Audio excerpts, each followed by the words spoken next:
आज का जो हमारा युवा है वो मनन करने को तैयार नहीं है।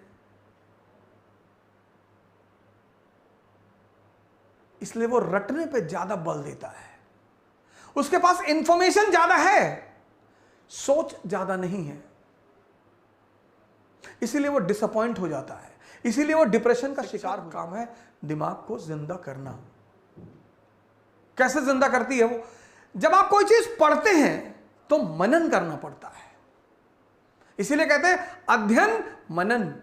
आज का जो हमारा युवा है वो मनन करने को तैयार नहीं है। इसलिए वो रटने पे ज्यादा बल देता है। उसके पास इंफॉर्मेशन ज्यादा है, सोच ज्यादा नहीं है। इसीलिए वो डिसअपॉइंट हो जाता है। इसीलिए वो डिप्रेशन का शिकार हो जाता है। और ये कहानी कहां से शुरू हुई? मैकाले से। मैंने आपसे कहा ना, मैकाले को इस देश में बाबू और चपरासी पैदा करना था। 1835 मैकाले's डिक्लेरेशन, मैकाले की घोषणा। और यहीं से एक दौड़ पैदा हुई, सरकारी नौकरी।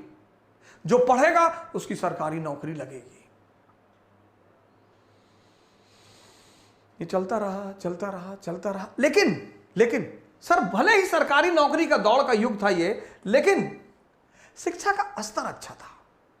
ब्रिटिश काल में शिक्षा का स्तर बहुत अच्छा था, जिसका मैंने आपको शायद एक दिन उदाहरण दिया। मेरे पिताजी, सर इंग्लिश इतनी प्यारी, बहुत डिसेंट इंग्लिश, ग्रामेटिकल,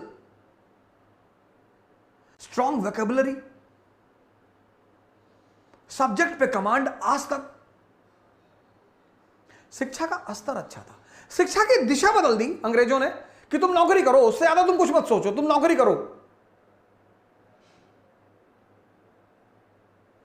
क्योंकि जहां दिमाग जिंदा होगा वहां गुलामी संभव नहीं है सर।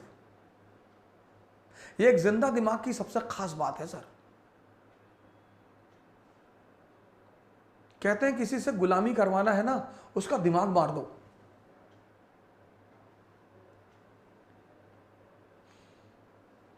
कहते हैं किसी से गुलामी करवाना है, उसका दिमाग मार दो।